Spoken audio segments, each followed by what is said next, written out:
देते हैं। वो कल कह रहे थे कि 5 वक्त की नमाज पढ़ना शुरू कर दिया, वो माफी भी मांग रहे हैं। इस तरह की जब बातें खुद करेंगे तो वो तो खुद पार्टी बन रहे हैं। अभी कह रहे हैं जो भी कर रहे हैं हम उसे फॉलो कर रहे हैं और वो बेहतरीन तरीके से केस को आगे लेके चल रहे हैं।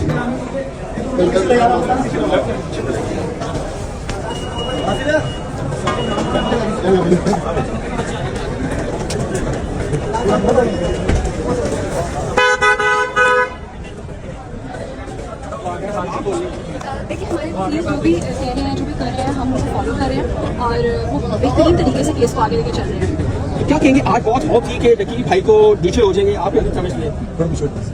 अच्छा, उसमें ये एक मेरा ख्याल है, गुजारिश ये है कि सारी आप तमाम मेरे जो काबिल तमाम कोर्ट रिपोर्टर्स कोर्ट में मौजूद थे आप लोग, आपने तमाम मेरा ख्याल डिटेल डॉक्यूमेंट्स आपने खुद भी सुने हैं और कुछ एक्चुअली मैं कुछ ऐसा रिमार्क यहाँ देना नहीं चाहता, लेकिन एक बात मैं जरूर करूँगा कि जैसा कि हमने आज कोर्ट कोशिश किया कि आज की जो उनकी एप्लीकेशन थी कि जी फर्दर कुछ बैंक अकाउंट्स और एटसेट्रा ये वो रिक्वेस्ट है जो पिछले वो तकरीबन हर रिमांड पे सेम एप्लीकेशन लेके आ रहे हैं। वो आपके सामने एप्लीकेशन मौजूद है, उसको आप खुद भी कंपेरिजन कर सकते हैं।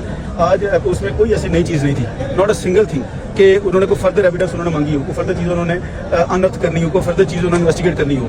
तो वो ऑनरेबल जो हमारे मजिस्ट्रेट साहब हैं उनको हमने ये हक़ाइक़ से भी असिस्ट किया है और जो रेलेवेंट लॉज हैं हाई कोर्ट और रेलेवेंट लॉज उसको भी प्रॉपर्ली असिस्ट किया उनको। लेकिन जो जज साहब का डिसीजन है उस पर मैं जैसे पहले बेस कर चुका हूँ कि हम कमेंट करना नहीं चाहते, लेकिन मुख्तसर सी बात ये है कि आज जो आईओ साहब ने अपनी एप्लीकेशन लिख के दी थी उसमें कुछ भी नया नहीं था जो कि पहली एप्लीकेशन को लेके आते रहे हैं। तो जैसा मोहतरम ने उसको जो बेहतर फैसला समझा है उसको हम ऑनर करते हैं और इंशाल्लाह ये अगर फिजिकल रिमांड अगर ये लेंथी हो रहा है तो ये चीज़ इन द नेक्स्ट फेज जो कि बेल का फेज होगा ये उतना साथ उतना ही बेनिफिट देगी कि इन्वेस्टिगेशन में क्या कोई ऐसी चीज़ ला सके हैं कि इसने क्या इन्वेस्टिगेशन में कैसी बात आई कि साथ ने किसी स्पेसिफिक आदमी को, किसी शख्स को, किसी फर्द को धोखा दिया, किसी से के साथ डिसीव किया, कोई एम्बेजलमेंट की, कोई मिस अप्रोप्रिएशन की। ये सारी चीज़ें इन्वेस्टिगेशन का जितना कोई लंबा मौका मिल रहा है ये उतना ही साथ के लिए जो नेक्स्ट फेज होगा ट्रायल का या बेल का ये इंशाल्लाह उसके लिए बेनिफिशियल होगा। अच्छा सर, मोबाइल लैपटॉप हर चीज़ इनके पास मौजूद है, अभी क्या निकालना क्या चाहते हैं? पिछली एप्लीकेशन से एक लफ्ज भी एक नई चीज़ नहीं थी। मामला का जिक्र हुआ है वो क्या है जरा बताएंगे? नहीं, वो उन्होंने यही डिस्कस किया जो कि ऑलरेडी इनके कुछ हाई ऑफिशियल सोशल मीडिया पे फिल्म में वो बात कर रहे हैं कि जी शायद एंटी मनी लॉन्ड्रिंग की कोई इंक्वायरी इन्होंने आगाज किया है। वही उन्होंने इतनी उस्मान भाई ये बताइएगा कि जो एंटी मनी लॉन्ड्रिंग की बात आप कर रहे हैं कि इस हवाले से कोई इंक्वायरी नोटिस आया है साथ को या फैमिली को कि हम ये इंक्वायरी शुरू कर दिया साथ के? मैं करता हूँ जी, पहले जो बात की है देखिए उन्होंने आईओ साहब ने ये इतनी बात की है कि जी वो एंटी मनी लॉन्ड्रिंग का जी हम कुछ इंक्वायरी कर रहे हैं। वो हमने ऑनरेबल कोर्ट को ये असिस्ट किया है, जो लॉफुल बात है कि यहाँ पे ये वाले रिमांड में सिर्फ और सिर्फ इस एफआईआर की बात हो सकती है, इस एफआईआर के केस रिमांड इसी किया जा सकता है। इसके कोई भी कोई फर्दर इन्वेस्टिगेशन है, कोई फर्दर एफआईआर है, फर्दर इंक्वायरी है, उसका इसके रिमांड के साथ कभी भी कोई तल्लक वास्ता नहीं हो सकता। ये लॉफुल बात है, लीगल बात है। ये तो बल्कि उन्होंने खुद ये कंसीडर स्टेटमेंट दे दी कि बेसिकली इस एफआईआर को, इस फिजिकल रिमांड को यूज किया जा रहा है किसी अदरवाइज किसी अपने फर्दर प्रोसीडिंग के लिए, मकासद के लिए, जो कि हमारी लीगल अंडरस्टैंडिंग ये है कि जो कि लीगली जस्टिफाइड नहीं है। रही बात नोटिस की, तो अभी तक हमें कोई नोटिस, लीगल नोटिस प्रॉपर्ली वसूल नहीं है। सर लास्ट रिमांड के ऊपर यकीन है, कुछ स्टेटमेंट लिखी अदालत में कि मुझे अदारों पे यकीन है जो निकालना है वो निकालना मजीद स्टेटमेंट के लिए, उसके बाद मजीद रिमांड बनता था। यही बात हमने आज ऑनरेबल कोर्ट को बेसिस किया कि उनको कि साद ने विद बोला फाइड इंटेंशन एक मुस्बत सोच से जब ये रिपीटेडली इनकी रिक्वेस्ट देके तो उसने वॉलंटेरिली इज ओन चॉइस उसने ऑनरेबल कोर्ट के सामने अपना को सरेंडर किया कि सर जो फर्दर मुझसे ये अगर कुछ चाहते हैं तो I am ready to cooperate with them. और यही तो हमने ऑनरेबल कोर्ट को इसी पॉइंट पे एम्फसाइज किया कि इसके बाद ये फर्दर अगर रिमांड सीख कर रहे हैं तो उसका मकसद इस एफआईआर की इन्वेस्टिगेशन नहीं हो सकता। उस्मान साहब ये बताएं कि आप अरसा दराज से ऐसे केसेस कवर डील करते आ रहे हैं, आपने क्या देखा इतने अरसे में कि क्या इस तरह के केसेस में इतना लंबा रिमांड किसी यूज का होता है? देखिए मैं इसमें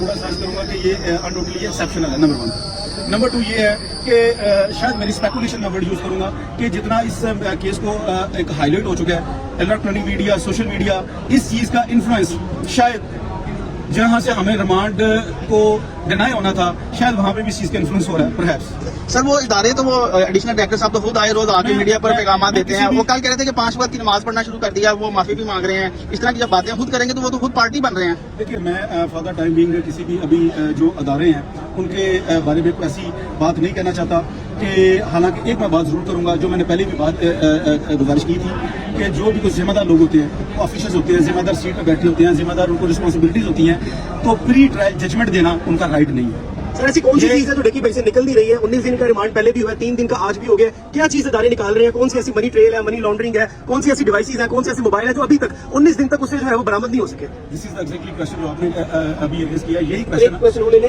ये क्लियर कर इसका सोचारी थी और ये भी फाइन थी कि शायद आज 3 दिन का रिमांड या 2 दिन का रिमांड उनको मिल जाएगा और वही हुआ, उनको 3 दिन का रिमांड मिल गया। गुजारिश ये है कि देखिए, मैंने जैसे अर्ज किया कि कोर्ट ऑर्डर को के बारे में मैं मीडिया में खड़ा होकर स्टेटमेंट दूं तो वो शायद मुनासिब नहीं होगा।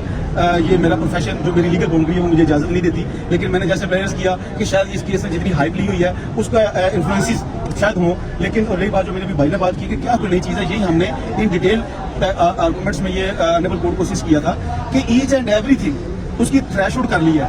वो चीजें वो इन्वेस्टिगेट कर रहे हैं जो कि FIR के रिलेटेड नहीं है। कोई एक सिंगल चीज फर्दर रिकवरी के लिए, इन्वेस्टिगेशन के लिए रिक्वायर्ड नहीं है। सर मुझे बताइएगा, डकी ने टोटल 3 वकील चेंज किए। पहले जैन साहब थे, उसके बाद अब्दुल राजा साहब थे। क्या इस वजह से डिले हुआ है कि बार बार रिमांड लिया जा रहा है? नहीं, दिस इज नॉट, ये बिल्कुल मतलब कि वकील बदलने की वजह से भी जो चीजें डिले हुई हैं। मैं आपके बात क्वेश्चन किया, मैं उसका आंसर देने नहीं। मैंने पहले भी अर्ज की थी, जो मुझसे पहले मेरे जो लर्नर रिस्पेक्टेड ब्रदर्स इस केस को कर रहे थे हैंडल, बड़े लीगल एक्सपर्ट लोग हैं, बड़े अच्छे लॉ ऑफिसर्स हैं, उन्होंने बेस्ट एफर्ट्स इस केस में की।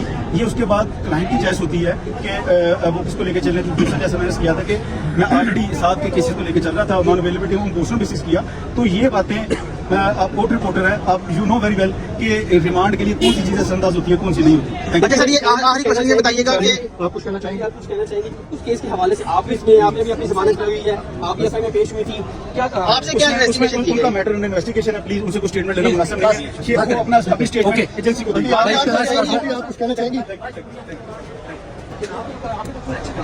आपने सुने हैं, उसमें उसके बाद गुजारिश है कि इसको गाइड कीजिए। मैंने आपको पहले भी गुजारिश कर दी है कि कल की एक्टिव का